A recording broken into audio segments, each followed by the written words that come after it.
Hello and welcome to the Financial Secrets Revealed podcast. Today I am joined by the lovely Ali Hill, who goes by the title psychologist, head mechanic, and CEO of Pragmatic Thinking. Thank you for joining us, Ali. Awesome to be hanging out with you. I want to know these secrets too. Well, it's your What turn to are they? share today, lifting the lid on your secrets.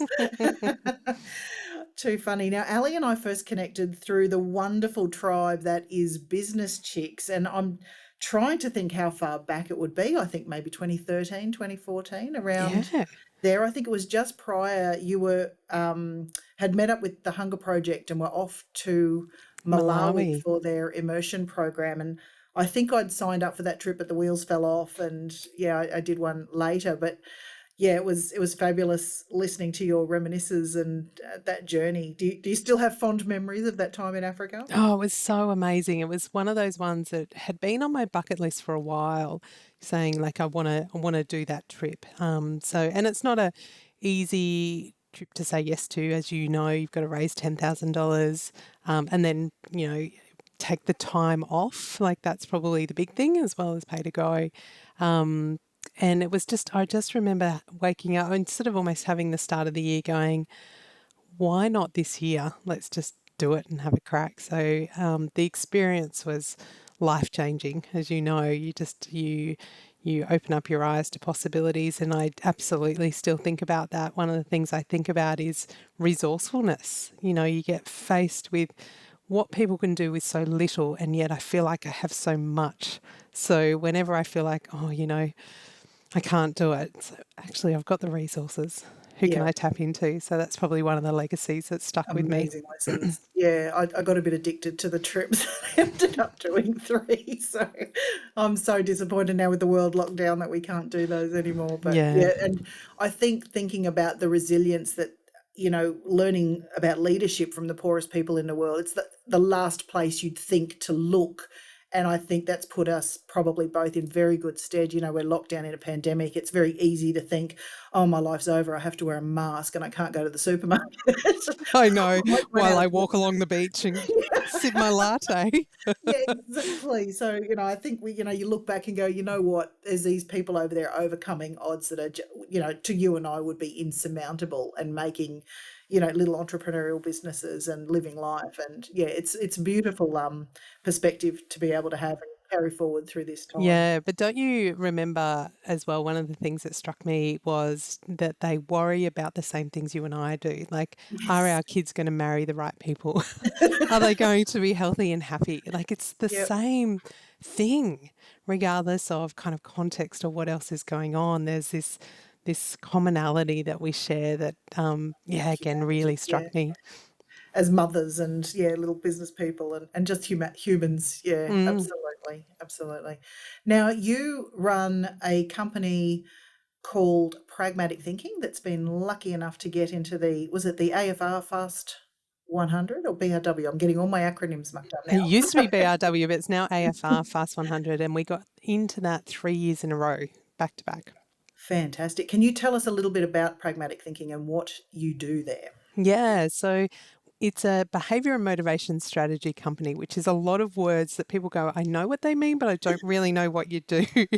But essentially, That fancy yeah, coaching. sounds a little bit like it. So my background is a psychologist, so really using the science of human behavior. We work with corporates going through change around leadership development and cultural change. So everything from leadership training to looking at shifting kind of cultural rhythms and traditions, as well as how can you get the best out of your team. So it's really varied. We work with organisations from a whole range of different industries, from the finance sector to health to government, to manufacturing. So really a whole range of different industries, but the commonality is how do you connect best with people? How do you motivate people? And how do you have the conversations with them when they're not motivated? Yeah, absolutely. And I know you've done a couple of books as well about handling those tough conversations. I get up to the part where I'm supposed to do something. I think I'll put that down now and have a cup of tea. it's too it's too tough. Just give them the book. I'll just procrastinate, shall I? A little bit more, because then it'll really get done. So I'm glad you've got this psychological background that I can pick your brains on. Now, one of my favourite questions to ask everyone is about what was life like growing up?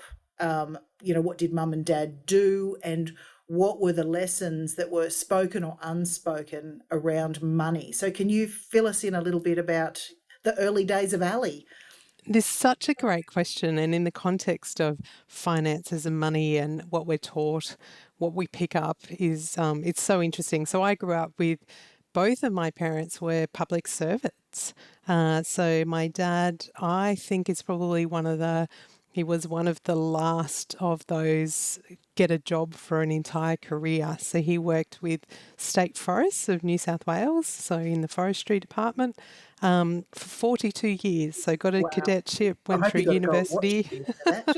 Well, he got a wooden axe, which was apt The for what forestry he did. version of the gold watch. That's right.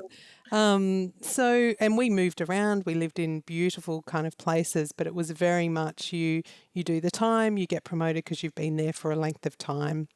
And I do remember him hitting a point where that started to stop, that stability of you're guaranteed a promotion, where you had to actually kind of pitch yourself and be pitted up against other people, and the politics sort of state came into play. And my dad was very much not one to push back. He would sort of toe the line and do his job and hope to be seen of value. So I guess that message of, work hard and you'll be recognised. I was what I heard from my parents, but I also then saw that actually sometimes you won't be recognised, even if you are good and reliable and loyal in a job. And then my mum was a teacher, so she, again, because we moved around quite a bit, that gave her the flexibility to get casual work. She was basically a stay-at-home mum for about 10 years with us three kids, and then was able to pick up casual work and then got permanent work mostly in primary schools. And her last couple of years of working, she worked with kids with emotional disturbances. So she got Wow, that's a tough gig. qualified in that. And it's a tough gig in small country towns when you know families and know the kids. But again, it was very much you don't negotiate pay, you just get paid what you paid. And for both mum and dad, they were able to get a little bit of additional money either through, so dad at fire time, which was generally around Christmas period, he would get overtime for working a fire season. So we had Christmas days where he would only be home for half a day, but it was good money. So, and then mum, casual teaching was good money as well, as opposed to, single kind of days. So she would often say yes, and they would get work that way. But it was only recently my brothers and I were remembering that both my parents used to do the census when that came around as well. Yes. I So think they we've would got one be, due next year, don't we? yeah, No, this year. Yeah. but they would drive out. So it was back in the paper and pen day. So they would have to drive, and we lived in this small country town. So they used to have to go to these really quite remote places, up driveways where you thought there was one house and then you found there were 4 and 50 people living there, but they don't want to be found. Off the grid. Kind of thing. And so we as kids would, sit in the car and open fences and, drop off pieces of paper, and then you'd have to go back and collect them. And I remember asking Dad only a couple of months ago and said, how much did you get paid for that, Dad? And he said, oh, maybe $1,000. But that would be like an entire weekend to go and do that. So, yeah, it was... we were never wanted for anything. We went on amazing family holidays. We had family who lived in Singapore that we all visited once, and another family who my auntie had married a Tongan, and they had a big family reunion, and so we went as a family. So my parents really, I feel like they kind of saved for those experiences. As I said, we never wanted for anything, but I did have a sense that there wasn't extra money, like there was enough, but there wasn't anything above and beyond. And mum and dad, I think worked really hard. but very much in that public sector mentality. Yep. And when you left school, you decided to do that traditional gap year that was so popular in the 80s and 90s and took yourself off backpacking through Europe. How did that affect you and change your perspective on things? Yeah, again, I look back at it now and I think if my daughter came to me and said, I want to go away. And again, think about this. This is pre-mobile phones, pre-social media. I'm going to go to the other side of the world where you'll get one phone call a week. I'm not sure I would have said yes. My parents actually said no. You're not doing that. Yeah. And again, financially, they not only did they say yes to me, but they supported it. And so it was a gap year. I worked at a private school over in the UK as a teacher's aide, but really that was kind of minimal money. But they, obviously they put me up. Food and board were included. But it just gave me the chance to kind of see the world, and I did the Kentucky tour through Europe, backpacked around Ireland and Scotland, and just loved it, just adored that time, and got to, I think, experience the world, but also the tradition of a gap year, and I would thoroughly recommend it if anyone's thinking of it, but that ability to then come back into study meant that I was really clear on what I wanted to do, and was ready to get into it. So you've gone from this very traditional conservative mum, dad, the three children, to having your experiences and then going into this entrepreneurial space with your partner to running your own business. I mean, they're very diametrically opposed. How did that leap happen? What happened in that space? Yeah, I married the right person. That's how that happened. And we were actually only talking this morning that I think if I hadn't married Darren, so his upbringing was very different. His parents were small business owners. They owned everything from, they ran catering businesses to coffee shops to the local general stores, and, worked 90-hour weeks. Kids worked in those setups and spaces, and so he'd seen small business and I guess always had that entrepreneur kind of mindset and spirit, where I even when I left uni, I went into a government job, so I was going down the same path. Yeah, as my parents are stable, the superannuation is going to be good, they'll look after you from, there was this perception, and rightfully so, maternity leave and all of that is going to be much more stable. So how did that transition? I was actually on maternity leave when, and Darren was working with a government agency. We were based up in Darwin at the time, and we were looking at, training, particularly training around, these people skills. It's just so lacking in workplaces. And Darwin was such a fantastic breeding ground because it is a capital city. So it's got every territory and federal government departments, huge defence town. And yet it's a high transition town. So in terms of being good as a training provider, it wasn't hard to be good because there's quite a lot of just turnover of staff and people coming through. So we kind of said, well, look, while I'm on maternity leave and getting half pay from the government from my job, how about we set this up, and we gave ourselves the task that if we could earn the same as our salary in 12 months, then it's worth the experiment. So if we can get the same amount of income from the business as we would from our wages, then it's worth the experiment. It was an immediate transition. Obviously, I was on mat leave. Darren was still working for probably 6 months. We literally boxed up our TV, and when Pat went down at night time, we would get to work writing programs, and design them up. So, and then Darren would get up and go to work during the day, and I would work obviously at 3 a.m. and do all of those kind of mum things. And so it did get to a point where we got enough inquiries where it was time for Darren to leave his job. But again, we did that with a safety net. He took 6 months of leave without pay, was able to he stored up all his annual leave, so had 8 weeks of annual leave, which he took at half pay for 16 weeks.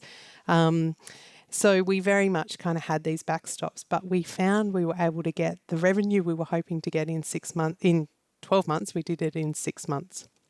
And so that then became there's something here, and what can we build and what can we grow from there?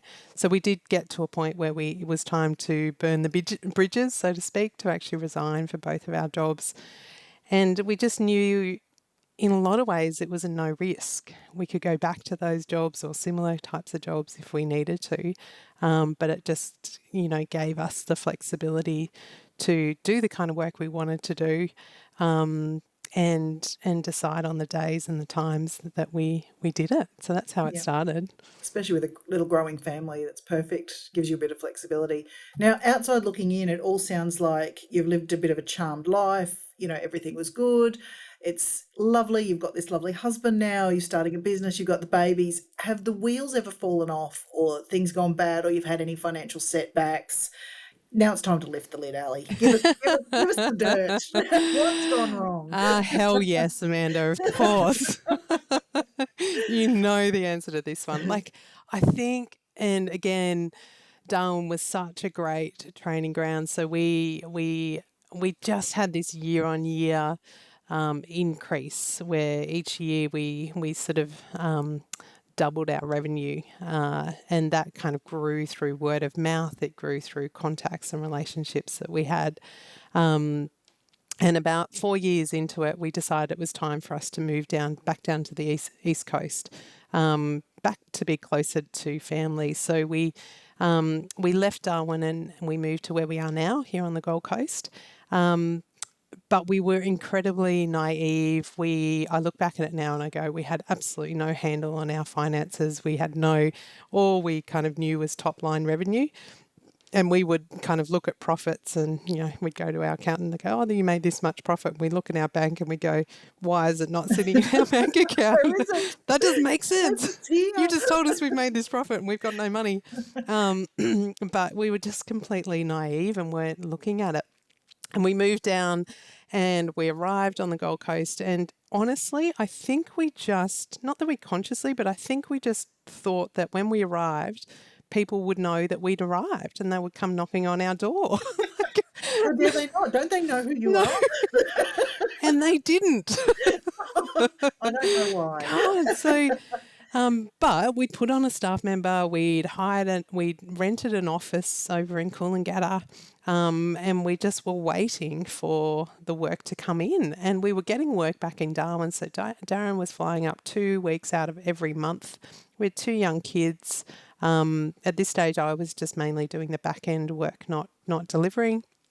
But it took us 6 months to realise we were bleeding money, that we had no idea on just how much it was costing us.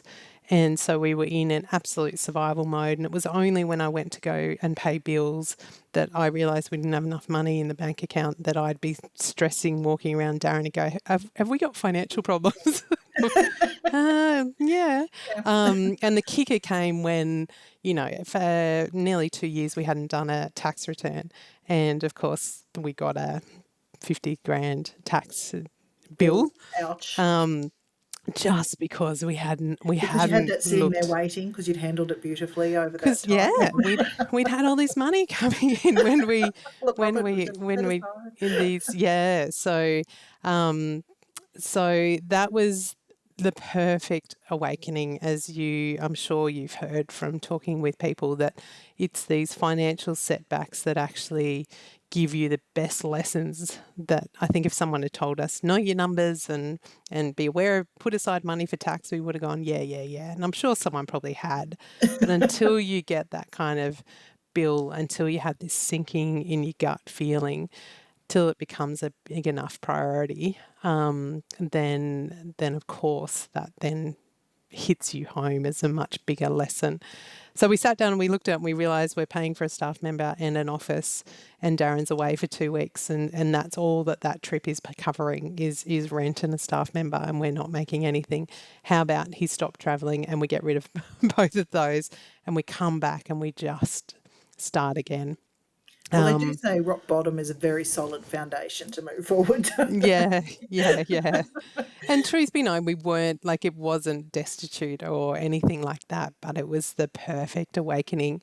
And just that recognition that working hard doesn't equal making money, Yeah. even when you're looking at top line revenue. So, yeah, that was just such an eye opener.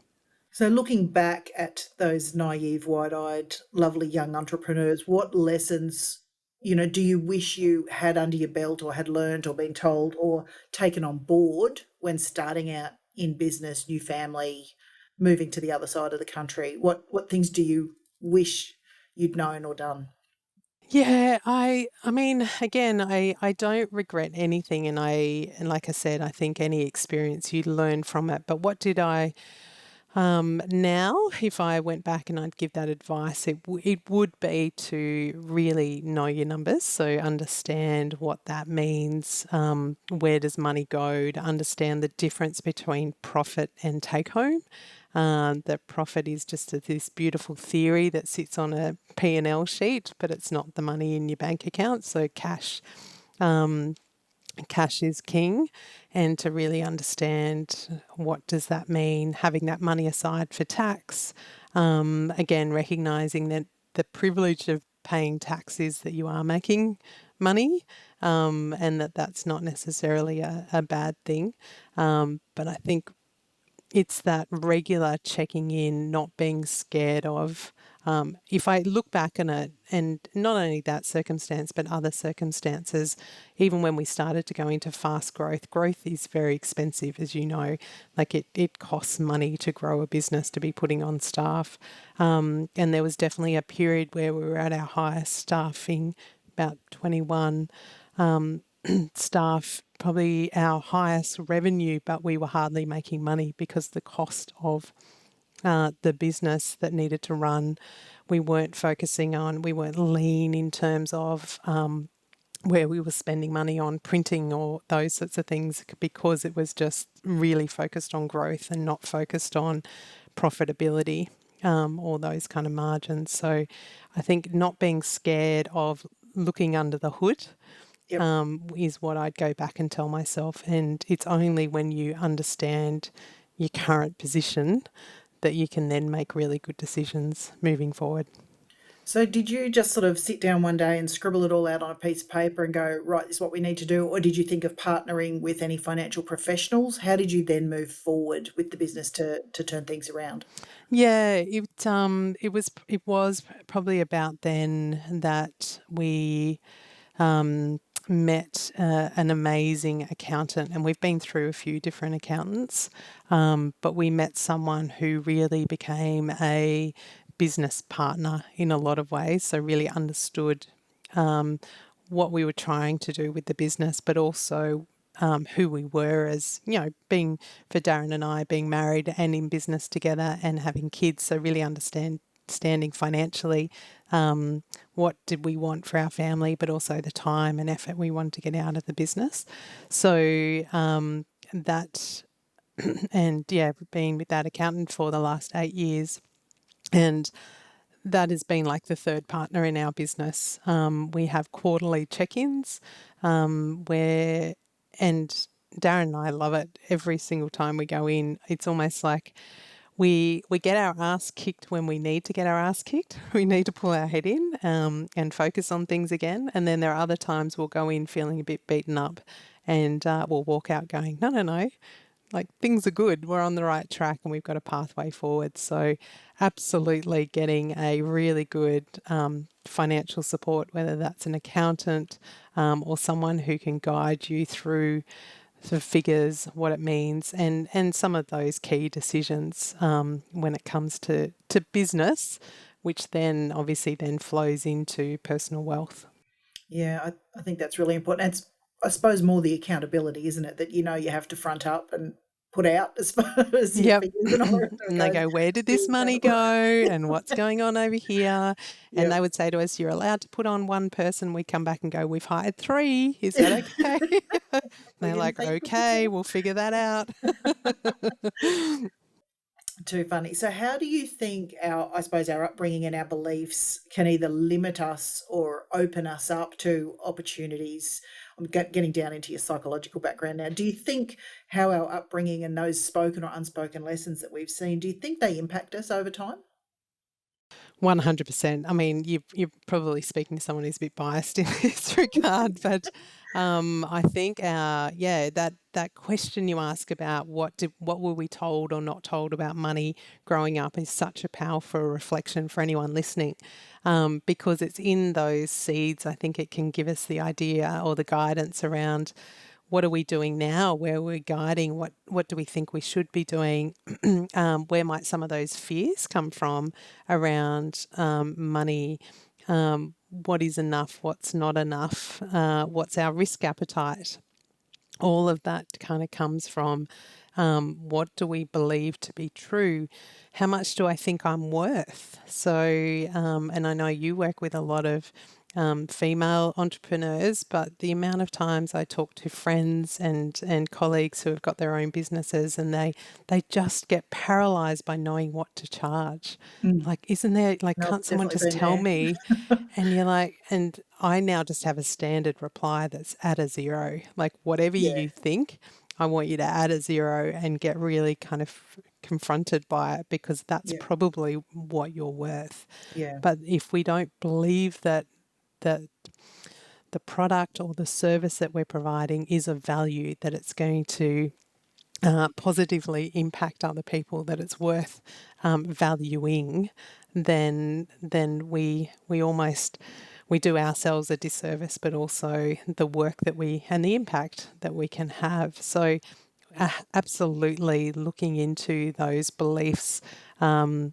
What comes up for you, noticing, like, even for me, and as I'm sitting here, I'm like, even noticing that kind of physical response. Where's that tightness of chest? Where do you get that kind of drop into your guts when you talk around finance? So, is it around debt? Is it about asking for money? Is it about asking for a pay rise? Is it about the decisions of where you spend money?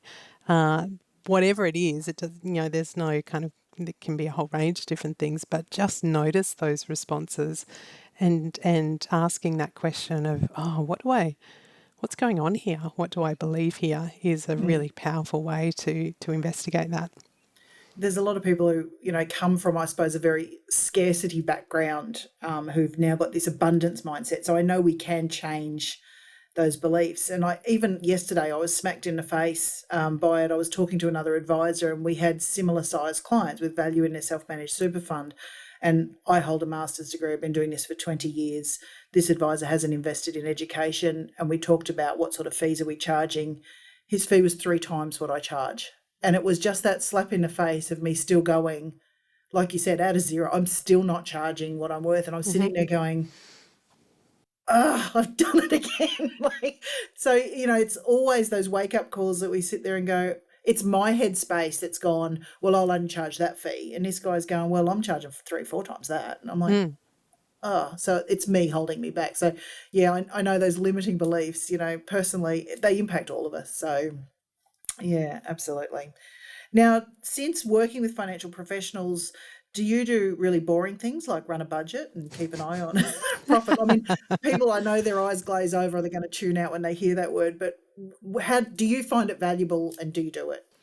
Yeah. So, I'm one of the glazing over kind of people because I'm There's really the room. bad with a budget. I love the idea of it, but I also feel hamstrung by it. So, but where I've arrived at is, I guess, putting funds into different areas rather than relying on my strength of will. Because it may not be there if the money's in the account and those shoes No, look really good. they look really good, right? And life happens. And here we You are look so sitting much in better. where, half the country's in lockdown, and you can feel like, that whole sense of I feel better if I Get onto spend, or Iconic or eBay that's or right, that's Amazon or right, that's right. That boutique gin that whose distillery I'm supporting. yeah. It's I'm just absolutely support local worthy. business. Yeah, It's not yeah, about me. yeah. Um, so no, don't run well with a budget.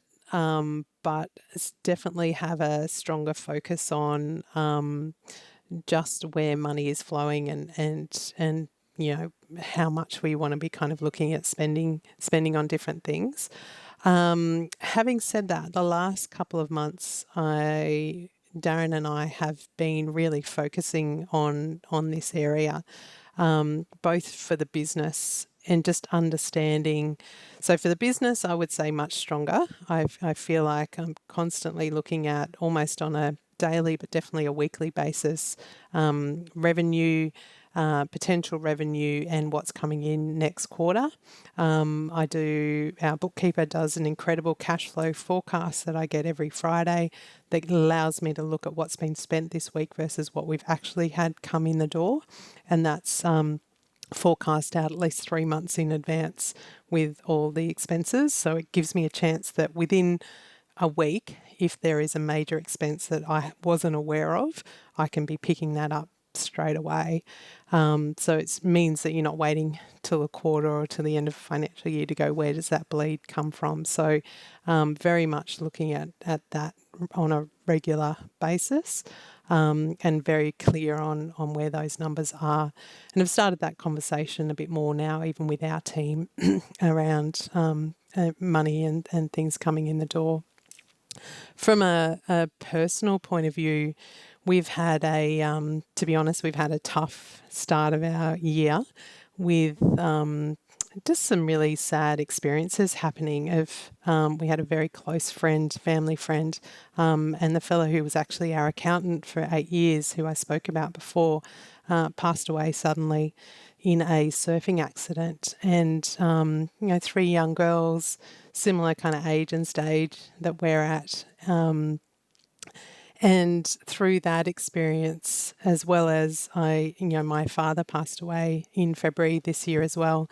Through the back of both of those experiences, it has meant that Darren and I have sat down and actually looked at our wealth position and become much tighter on our goals and what we want to do, and therefore where money goes each month and each week.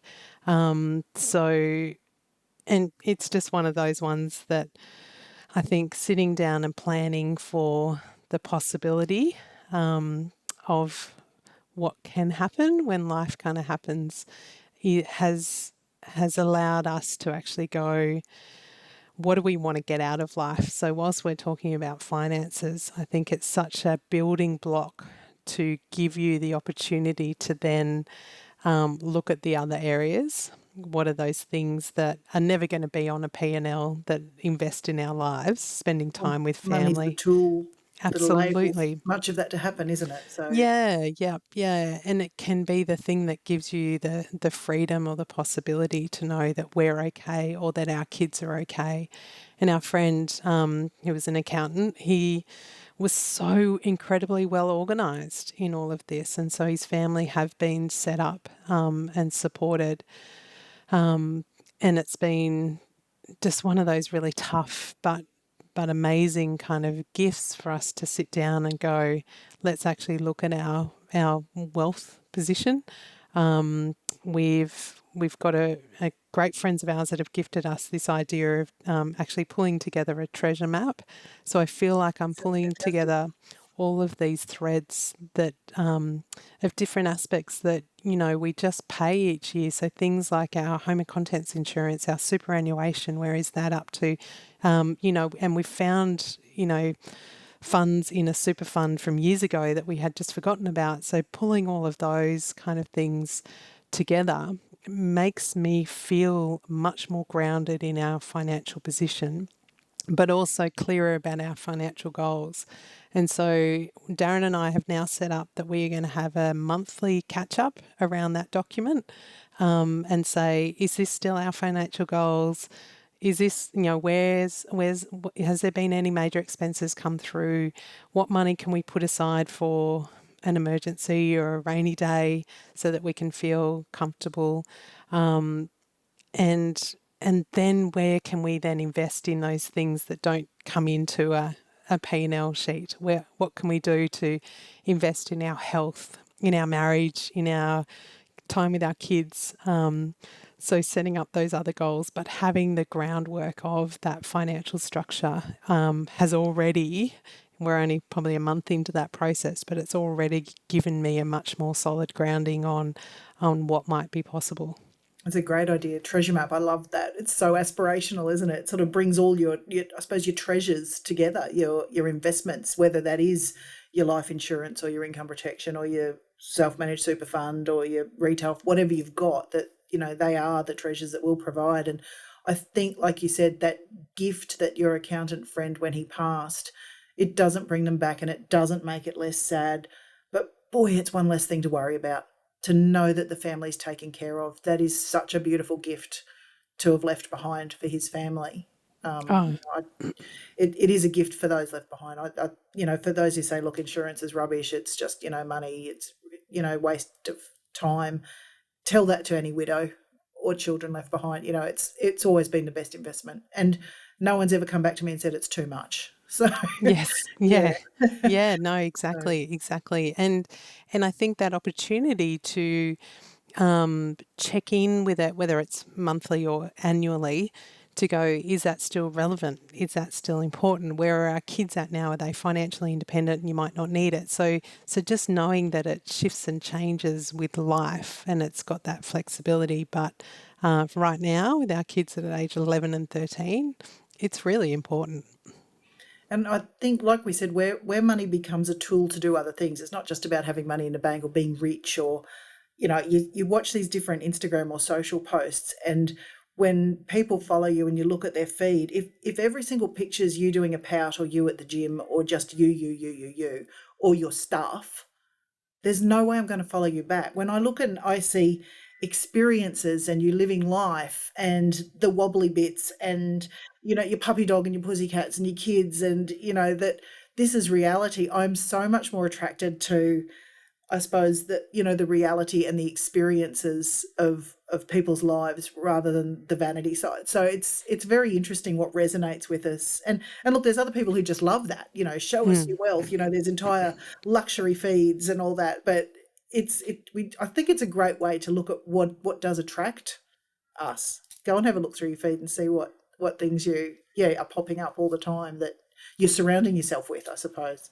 Yeah, yeah. What are you consuming? What are you seeing? What messages around money or what life is or what's important? But I think, it almost comes full circle back to that kind of opportunity that some of those business chicks, immersion experiences were. It again, it makes you recognize, and the experiences we've had this year is that we only get one life, right? Like you only get Give it a one red hot chance. crack.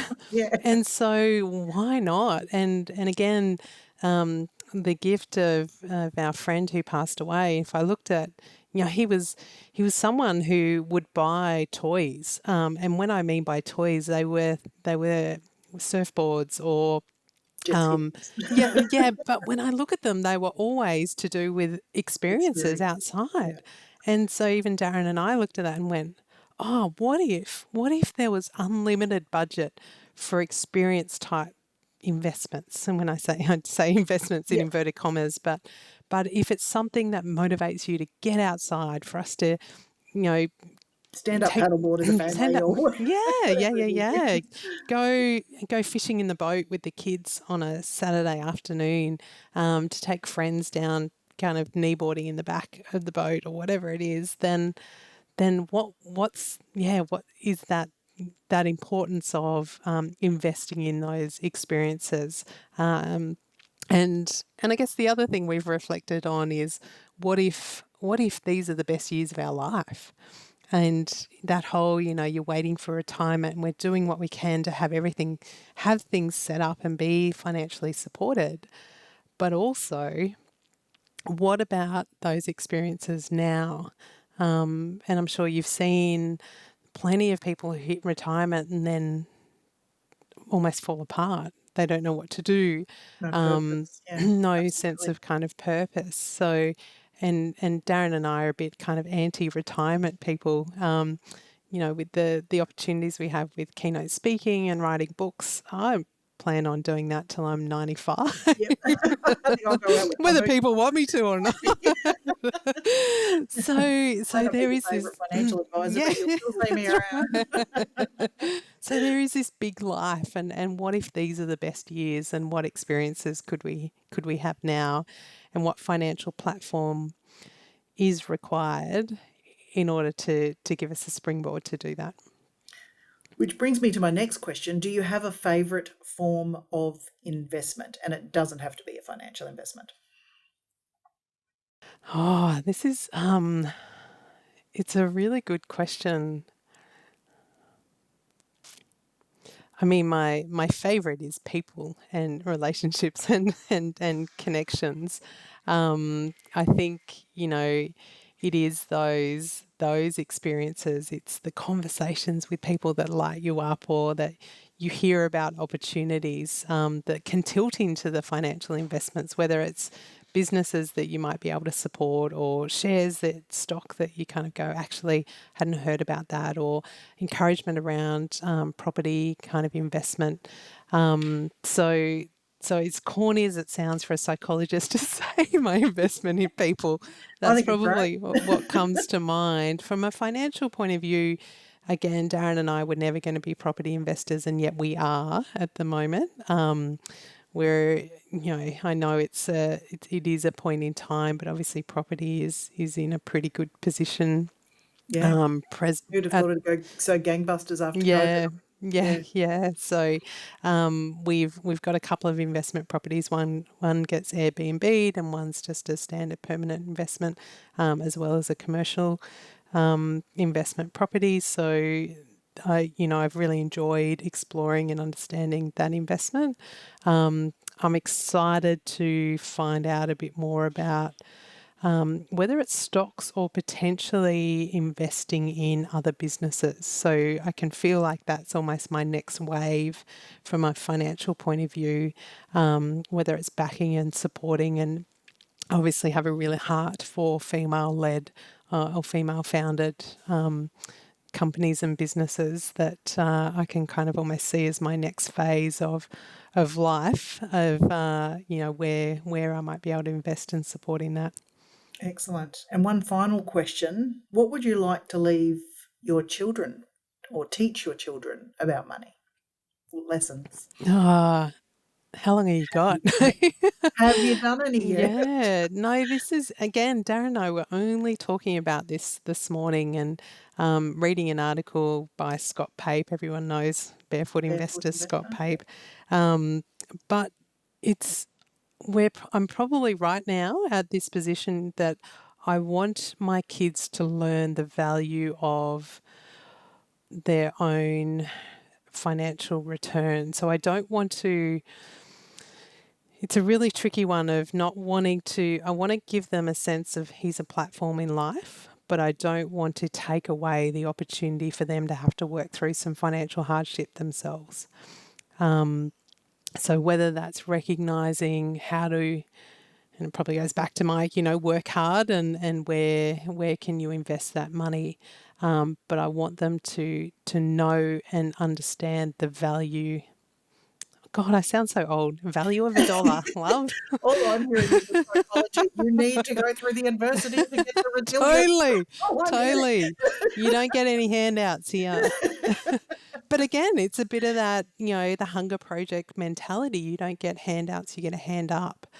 And I think that translates to my kids' experience with money, and finances, that there is value in every cent and understanding where does it go, and what does that mean. And we were always hammered with marketing, but I think if I look at my kids' generation, I think their battle against the marketing wheel is going to be far greater than anything we ever faced.